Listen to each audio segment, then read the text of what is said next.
You are listening to Larry Conners, USA.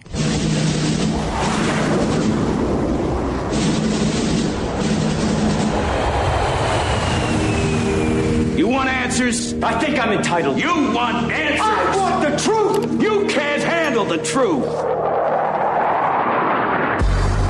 This is Larry Conners USA. Larry Conners USA. I woke up this morning, got myself a gun.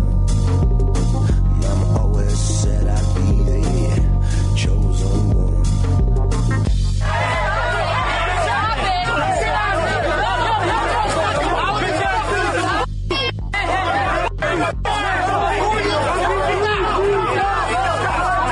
On the evening newscasts of ABC, NBC, CBS News, no coverage of this whatsoever on the homepages of the New York Times, Washington Post, CNN.com. Not much coverage there as well. And let's put it this way. Let's say a pro-Israeli group had actually attacked Muslims at a restaurant in the same manner, asking, where are the Jews, or chanting death to Jews, right? Or death to Muslims, in this case, if you're going to use that scenario.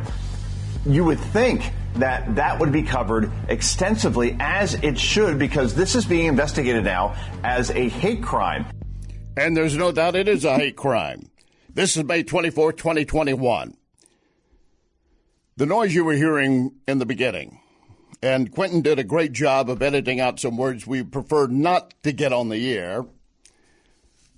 That was a group of diners in a New York City restaurant eating outside, and apparently the restaurant may be serving kosher Jewish meals. I'm not sure about that, but for some reason, the protesters who were basically supporting PLO, Palestinians, and possibly Hamas, saw the diners and started spitting at them and yelling at them and making a big scene. And there was another case where an elderly Jewish man beaten down on the street and attacked repeatedly. A hate crime? Hell yes, it's a hate crime. And it would be if it were the other way, as you heard Joe Concha, the contributor for Fox News on the Hill, saying. And the question being, where was all the coverage? This is New York City.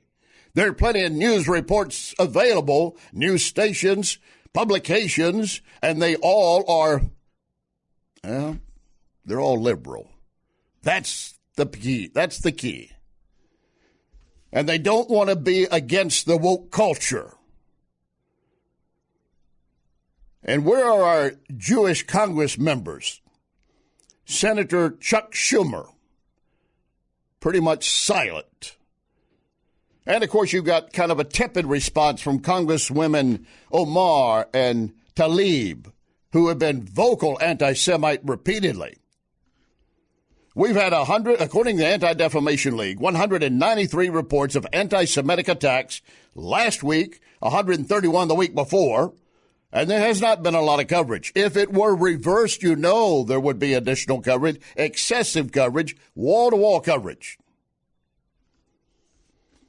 And all of this is after Israel protected itself as Hamas used rockets sent by Iran to fire and rain down indiscriminately on Israel.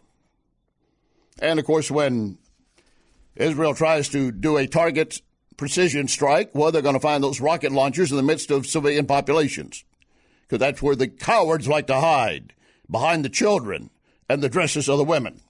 Senator Bernie Sanders talks like he's against anti-Semitic attacks. You're going to hear that later.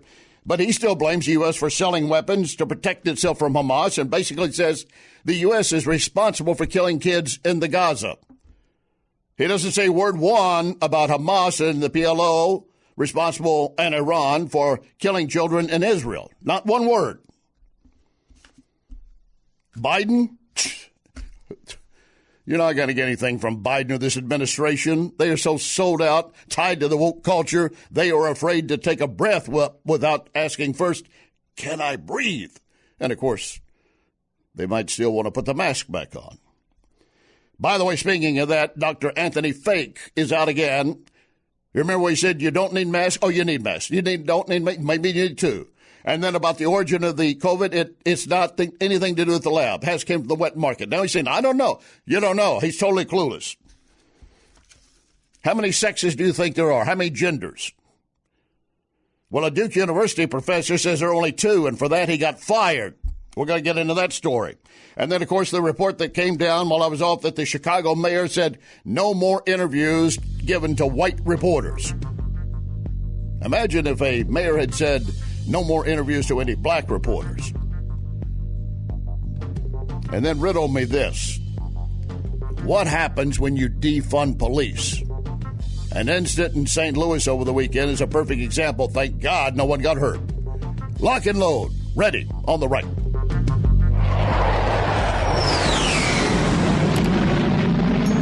You can email Larry at LarryConnersUSA@gmail.com. LarryConnersUSA@gmail.com.